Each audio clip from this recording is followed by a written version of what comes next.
तर इकडचा एक विजयमाता नगरमध्ये तुम्ही कांबळे आहे, हां. तो पण पहिला नंबर आहे. आणि ते लेडीज तो पहिला, ती दुसरा नंबर आहे. ते दुसरा नंबर. हां. ओके. तर दरवर्षी ती मावशी येते, दरवर्षी ती पहिला नंबर करते, पण या वर्षी आम्ही केलं का त्यांना पुढे जाऊ. तर आज ना तारीख 25 ऑगस्ट आहे आणि नवसाच्या लाईनीला सुरुवात झाली आहे. एकंदरीत ना रीलपासून सुरू झालेली गोष्ट ना आता डॉक्युमेंटरीज बनवतो जवळपास, आणि मी एक एक गोष्टी कव्हर करणार आहे. भाविक भाई, ओ भाविक भाई, आजचा काय माहोल आहे? आजचा माहोल असा आहे की हेच हिरो आहेत व्हिडिओचे. कालपर्यंत फक्त 6 जण होते. माणसं होते. हां. आजची तारीख आहे. तुम्ही आपल्या मित्रभावाबरोबर आतमध्ये जाऊन पाहिलं तर कमीत कमी 60 ते 65 माणसं आहे. भेटणार. आणि मी गॅरंटी सांगतो, उद्या पहाटे 5:30 ते 6 वाजेपर्यंत 200 ते 250 माणसाच्या पेक्षा जास्त माणसं इकडे येणार आहे. ते आम्हाला कन्फर्मेशन भेटलंय. ते सगळे फक्त गुजरातनी येणाऱ्या माणसापासून. ते लोकांनी आम्हाला मेसेज दिलाय की आम्ही पहाटे इकडे येतोय, तर आम्हाला ते पुढे पाठी काहीतरी सोयी आहे की नाही, ते आम्हाला चहा पाणी काही पण गरज असेल तर ते आम्ही कसं करू. तर ते सगळं आम्ही दरवर्षी करतो, तसं आम्ही तयार करून सगळं ठेवलं. सर्वात इंटरेस्टिंग काय वाटलं माहिती आहे मला, असेच येऊन झोपलेत, म्हणजे काही हे लोकांना security अपेक्षा वगैरे- काहीच हां, नाही. किंवा काल म्हणजे रात्री risk वगैरे काल रात्री जेव्हा आपण आलेले हां. तेव्हा हे लोकांच्या कार्यकरांनी आपल्याला सांगितलेलं की आपण लाईट आणि पंखे वगैरे चालू करू. आज ते कार्यकर ते वगैरे सगळे मंडपाच्या काय डेकोरेशन मध्ये बिझी आहे. तरी इकडे लोकांना काही पडली नाही. फक्त देवाच्या दर्शनाची माया आहे. तेच फक्त त्याच मुद्द्यावरती आता आपण आतमध्ये बघू शकतो की ते माणसं आतमध्ये झोपले आणि कशा प्रकारे ओळखीचे झोपले. आहेत का तुमच्या जे आपण असं हे बोलू सगळे शकतो? अजिबात इंटरेस्ट नाही. आम्ही मनातून सेवा करतो हे नाही. मी मानत नाही. हां. मी मानून नाही, त्याला खबर नाही. तू जे केव्हा मी मागायचं काही केव्हा नाही मागू. आपण फक्त निलेशला माहित आहे. एकंदरीत आहे ना, आपण आतमध्ये जाऊन बघू. हा माहोल खूप वेगळा आहे. कोणच ब्लॉगर, युट्यूबर, कुठलीच टीव्ही चॅनल ही गोष्ट कव्हर करायला आली नाही.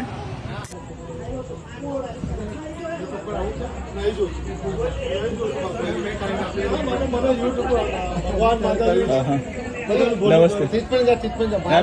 मी आहे ना डॉक्युमेंटरी बनवतोय, जे नवसाच्या लाईन मध्ये वगैरे येतात ना त्यांची. फार भेटू. हो हो हो, हे आपले भाई आहेत ना. हां.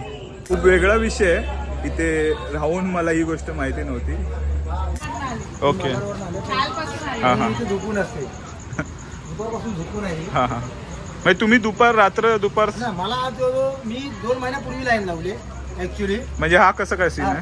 हे 2 महिन्यापूर्वी म्हणजे जून पासून आम्ही लाईन स्टार्ट केली. इथून येऊन जाऊन आधीमध्ये माझे मित्र, आज मी आलो होतो, संतोष येतो किंवा हेमन येतोय, असे आम्ही अल्टरनेटिव्ह करत राहिलो. आणि एक म्हणून आम्ही 3 नंबरपर्यंत आम्ही पहिले आहोत. म्हणजे सकाळी आम्ही लालबागला 5:30 वाजता आम्ही दर्शन घेऊ शकतो आरामचे. आणि हे आम्ही मनापासून येतो. म्हणजे आज मी जवळजवळ 35 वर्ष मी त्या लाईनमध्ये येतो. पहिल्या लाईन लाईनमध्ये दोरी होऊन लागायच्या. नंतर 2001 पासून याला महत्त्व दिलं गेलं. म्हणजे अधिक माणसं भक्तजन वाढत गेले. त्या मंडळांनी चांगलं पंखे म्हणा, लाईटी म्हणा, हे सुधारणा होत गेल्या आणि मंडळ भक्तजनांची भक्ती आणि वाढत गेली. आता आम्ही रात्रीचे इथे थांबतो, सगळे दारू पिणारे बेवडे वगैरे इथे फिरतात. तर ह्याबद्दल मंडळाने काहीतरी ऍक्शन घ्यायला पाहिजे की लेडीज राहतात म्हणून कोणतरी सेक्युरिटी गार्ड वगैरे असे कोण बसवले पाहिजे. आहे तिथे. ते एकच आहे, एक सेक्युरिटी गार्ड काय करणार. जर 4-5 जण आले, भांडण झालं, मारामारी झालं तर काय करणार. आणि ही गोष्ट झालेली आहे. ही गोष्ट माझ्या बरोबर झालेली आहे. तेव्हा मी लाईन थांबवलेली, पुढे मारामाऱ्या पण झालेल्या आहेत, पण ट्रस्टीने काहीच केलं नाही. मंडळाने काय केलं, त्यांना पुढे पाठवलं आणि मला मागे ढकललं. म्हणजे असं केलं जातं. हे असं आहे. तुम्ही सहकार्य आमच्याकडे मागायला पाहिजे होतं ना. मी दिलं असतं तुम्हाला, सपोर्ट केलं असतं. इथे कोण कोणाला सहकार्य करत नाही, कोण कोणाचं काय. आणि एक नंबर लावतो आणि एका जणांच्या घरातले 100 70 जण येतात. असं म्हणजे ही चुकीची केलेली आहे. म्हणजे हे त्यांनी सुधारणूक केली पाहिजे. कोणी ट्रस्टीवाल्यांनी सुधारणूक केली पाहिजे. लालबागच्या राजाच्या ट्रस्टीने. कसं असतं की प्रत्येक जण कामावर जाणारा माणूस प्रत्येक जण येऊ शकत नाही ना. आता एखादा समजा मी मोकळा असेल की बाबा निलेश तू पुढे जा, मी आज जॉबला आहे, तर तो करू शकत नाही ना. 70 माणसं ॲट टू टाइम करणं म्हणजे तो आज बाबा गेला किंवा तो गेला म्हणून तो स्वतःहून येतात ना ते की बाबा आपण एकमेकाशी संपर्क साधू. त्यामुळे ते 70 जण आपण सांगतात की माझे 50 जण आहे. त्यामुळे आम्हाला लाईन ही 3-3, 4-4 दिवस अगोदर लावायला लागते. त्याच्यासाठी आम्हाला ही लाईन 4-4, 5-5 दिवस अगोदर लावायला लागते. कारण का ही माणसं वाढतच जातात. आता जिथे आम्ही नंबर लावले ना, तो तुम्ही उद्या रात्री येऊन बघणार तर आमचा नंबर खूप पाठी जाणार. कारण का माणसं वाढत जाणार. स्टार्टिंग ते आमचा जेवढा ग्रुप आहे तेवढे आम्ही ओळखतो. म्हणजे एकंदरीत अनऑफिशियल ग्रुप तयार झाला तुमचा हो. असं. हो, आणि आम्ही एकमेकांशी कॉन्टॅक्टमध्ये असतो, बाबा इथे आलो तर आम्ही ओळखतो. कॉन्टॅक्टला की बाबा समजा यांना प्रॉब्लेम आला असेल की बाबा मी जर जाऊन येतो, माझा नंबर आहे, तू जरा बघ, मी येते, म्हणून माझ्या वडील माणसं आहे, माझ्या पाठच्याला सांग. हो, आम्ही सांगतो. म्हणजे एकमेकांना पण आम्ही जे आमच्या support करतो. लाईनीमध्ये जे ग्रुपमध्ये आहेत मागे पुढे, आणि ह्याच्यावर ते काय होतं, ज्यावेळी तेच आम्हाला ज्यावेळी support ह्या करतात लाईनी सोडल्या ladies ला. जातात, ज्यावेळी लाईनी सोडल्या जातात त्यावेळी काय होतं, त्याचा बाहेर तो गेट जो आहे ना, इथे माणसं भरपूर अशी लाईनीत उभी असतात आणि ते बुकरच्या आतमध्ये येऊन कोणी घुसतात. त्यावेळी कुठला पोलिसवाला किंवा सिक्युरिटी गार्ड हे कोणी त्यांना विचारत नाही. नंतर आम्हाला स्वतःहून मांडणं करावं लागतं. त्यांना काय वाटते की आम्हाला मजा येते, आम्हाला मुळात मजा येत नाही ना.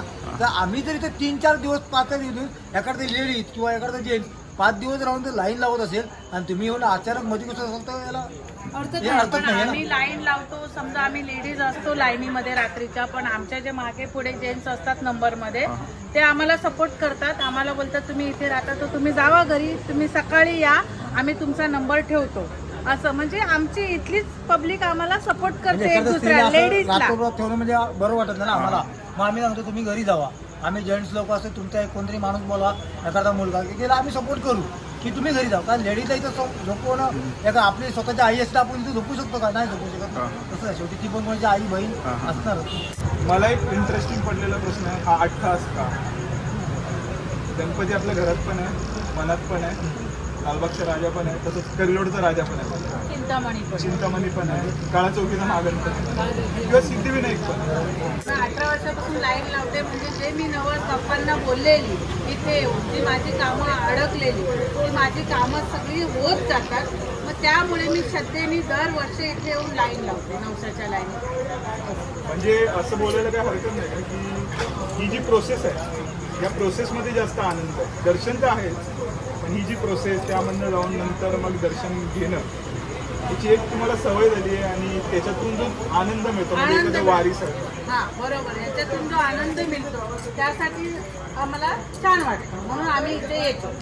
असं नाहीतर तो टीव्हीवर पण दिसतोय, मुखदर्शनही पण घेऊ दिसतो आणि आमच्या दरवाज्यातून जातो.